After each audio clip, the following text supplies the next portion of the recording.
নমস্কার বন্ধুরা, আশা করি আপনারা সবাই ভালো আছেন। আজ চলে এসেছি বেসনের একটা তরকারি বানাতে। এটা রুটি ভাত সবার সঙ্গেই ভালো লাগবে। তার জন্য কিছুটা বেসন আমি ভেজে নিচ্ছি শুকনো খোলায়। আর সবজিটা দিয়েছি, এর মধ্যে শসা দিয়েছি, গাজর দিচ্ছি, মটরশুঁটি দিয়েছি, ক্যাপসিকাম, পেঁয়াজ এসব দিয়ে আজকে এই বেসনের তরকারিটা বানাচ্ছি। দারুণ খেতে হয়। তো ভিডিওটার সঙ্গে জুড়ে থাকুন। আশা করি আপনাদের এই রান্নাটা ভালো লাগবে। একেবারেই নতুন ধরনের তরকারি। তা আমার বেসনটা ভাজা হয়ে গেছে। এবার কড়াটার মধ্যে কিছু ফোড়ন দিয়ে দিলাম, জিরে, গরম মশলা আর একটা শুকনো লঙ্কা দিয়ে পেঁয়াজগুলোকে লাল লাল করে ভেজে নিচ্ছি প্রথমে।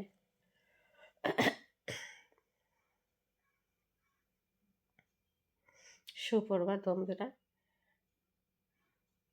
আপনারা সবাই ভালো আছেন আশা করি। দিয়ে দিলাম, পেঁয়াজটা ভাজা হয়েছে অনেকটা। এবার টমেটো দিয়ে দিলাম। যারা ভিডিওতে নতুন এসছেন দেখছেন, প্লিজ একটা সাবস্ক্রাইব করে আমার পাশে থাকবেন। আর ভিডিওটা যদি ভালো লাগছে তো একটা লাইক আর শেয়ার করে দেবেন। টমেটো দিয়েও ভালো করে ভাজা হয়ে গেল। দিলাম পরিমাণ মতো নুন আর গাজরটা। এবার গাজরটা দিয়ে ভালো করে ভেজে নেব। নুন দিয়েছি যেহেতু, গাজর, টমেটো, পেঁয়াজ সব গলে যাবে। দেখুন ভাজতে ভাজতে অনেকটা নরম হয়ে গেছে গাজরগুলো।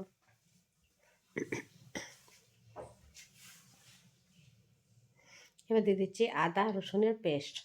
আদা রসুনের পেস্ট দিয়েও খুব ভালো করে ভেজে নেব এটাকে লাল লাল করে। এবার দিয়ে দিচ্ছি সবজিগুলো। মটরশুঁটি দিলাম, ক্যাপসিকাম নিলাম আর দিলাম আপনার শসা। একবার শসা দিয়ে বানিয়ে এই সবজিটা খাবেন, খুব ভালো লাগে খেতে। সবজিগুলোকে প্রথমে ভেজে নিচ্ছি, তারপরে কিছু মশলা দিয়ে দেবো। এখন কোনো মশলা পড়েনি, শুধু আদা রসুনের পেস্টটি আর নুন দেওয়া হয়েছে। দেখুন মশলাটা, সবজিটা বেশ ভালো করে ভাজা হয়েছে, কালারটা চেঞ্জ হয়েছে।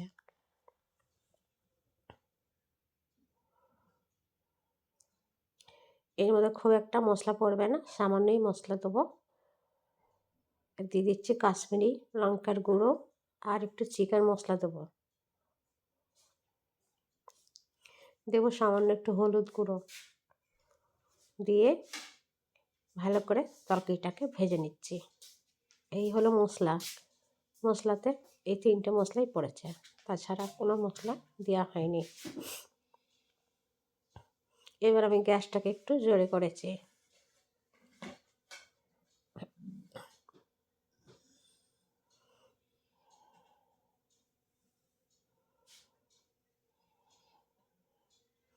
এদিকে যে বেসনটা ভেজে রেখেছি সেটাকে একটু দুধ দিয়ে গুলে নিচ্ছি।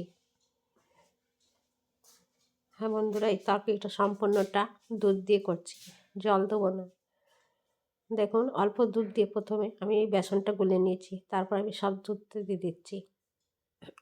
দিয়ে ভালো করে গুলে আর এই সবজিটার মধ্যে দিয়ে দেবো। সবজিটা তো পুরো সেদ্ধ হয়ে গেছে, কিন্তু ভাজতে ভাজতে আরও সেদ্ধ হয়ে যাবে, ভালো হয়ে যাবে।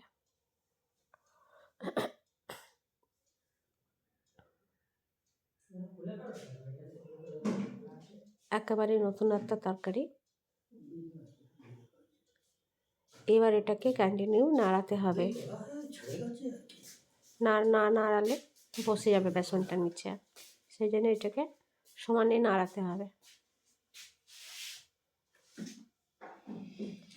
দেখুন নাড়িয়ে নাড়িয়ে বেশ অনেকটা ভাজা হয়ে গেছে।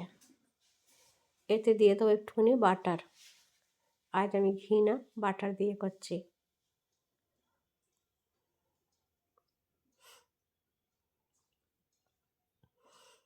তবে আমি এটা পরোটা দিয়ে খাবো, বেশ ভালো লাগবে খেতে পরোটা দিয়ে। বন্ধুরা এ পর্যন্ত ভিডিওটা দেখেছেন, কেমন লাগলো জানাবেন। ভালো লাগলে পরে লাইক শেয়ার করে দেবেন, কমেন্টে জানাবেন কেমন হয়েছে। আপনাদের 25শে ডিসেম্বর কেমন কাটলো জানাবেন।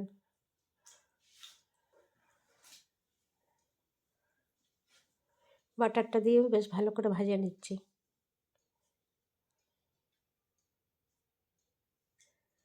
আর গ্যাসটাকে সমানে লোতে রাখতে হবে ভাজবার সময়। জোরে রাখলে পরেই পুড়ে যাবে।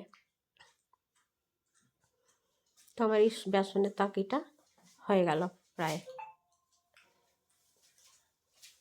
এবার আমি বার করে নেব খাবার জন্যে। পরোটা দিয়ে বেশ ভালোই লাগে খেতে, একবার বানিয়ে দেখতে পারেন। রান্নাটা যদি ভালো লেগেছে তো একটা লাইক আর শেয়ার করে দেবেন। যারা নতুন দেখলেন অনেক অনেক ধন্যবাদ ভিডিওটা দেখার জন্যে। এতে হয়তো একটু সাবস্ক্রাইব করে দেবেন। আশা রাখি একটা লাইক আর শেয়ার আপনি নিশ্চয়ই করবেন। আবারও দেখা হবে রান্নাঘরে। নমস্কার।